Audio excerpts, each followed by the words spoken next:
I was speaking to a group of 50 men and women on Tuesday, and one of the tips that I gave them that I had learned when I told my story of how I came to do the work I do is no one can betray you but yourself.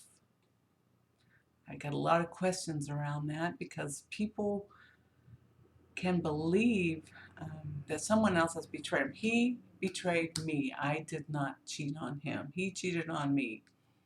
Okay, that's one example. Maybe a business partner has stolen some money.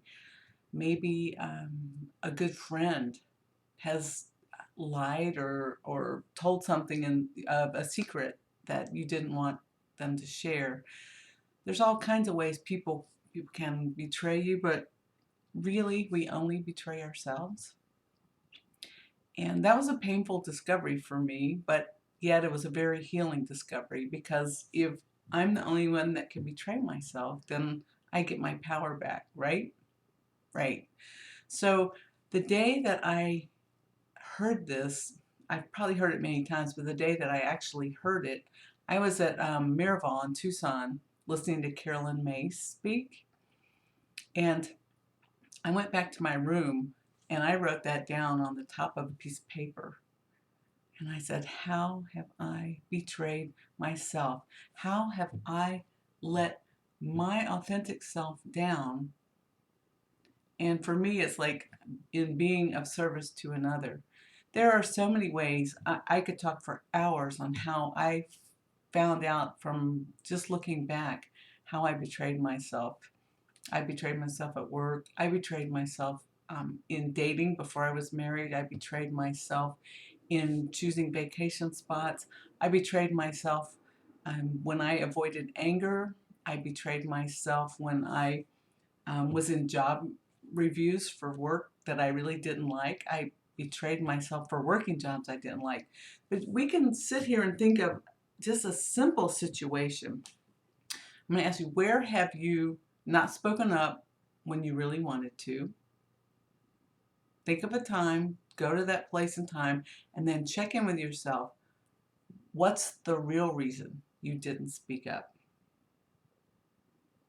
You know, a lot of times, a lot of sensitive, empathic people like me don't want to rock the boat.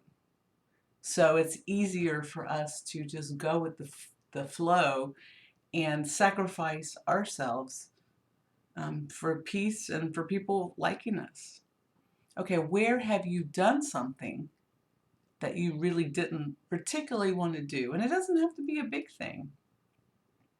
You know, I remember feeling manipulated. I mean, and it's my own thing. It's my own betrayal where my husband would come in and say something about cleaning up a cat throw up or something, and I immediately go and do it when that's not what I wanted to do.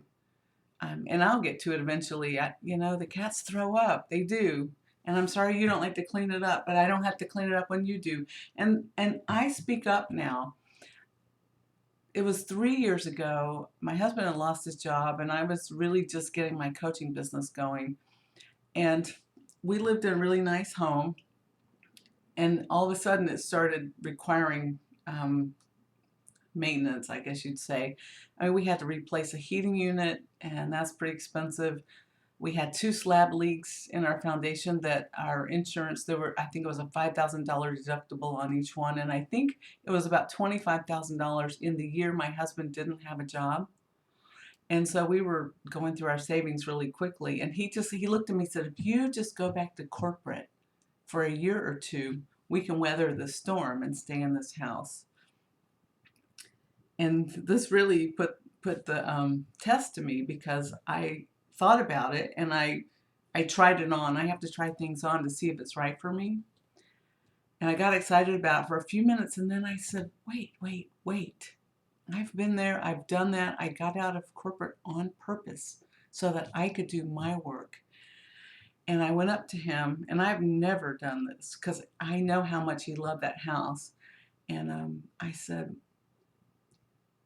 that's your value, not mine, to live in this home. And while I appreciate the nice home that we have, I would rather have the experiences I'm having. I'd rather invest in the mentors I'm investing in, and I'd rather do the work in this world that I'm meant to do than go back in corporate. I've never spoken up like that before, and I did it calmly, and it was from my core. And so that day was my biggest standing up for me that I did, that I was certain about. And so all the work on changing the little things that you can recognize. What are you tolerating? You know, what little things bug the crap out of you in the morning or at lunch or on your desk? And if you're putting up with that, that's just a little piece of self-betrayal. And if we do a little piece and a little piece and a little piece, then all of a sudden we don't know who we are anymore. So you can chip away at it the opposite way and find the little places where you are betraying yourself. Find the little places you're tolerating things, putting up with things. Find the little places you're not speaking up when you want to. Find the friends who you really don't want to be around, but you don't know either how to end it without hurting their feelings, or you don't have other friends and you don't want to be lonely. Where are you saying yes when you really want to say no? Where are you not choosing what you want because you're guessing that the other person wants something different?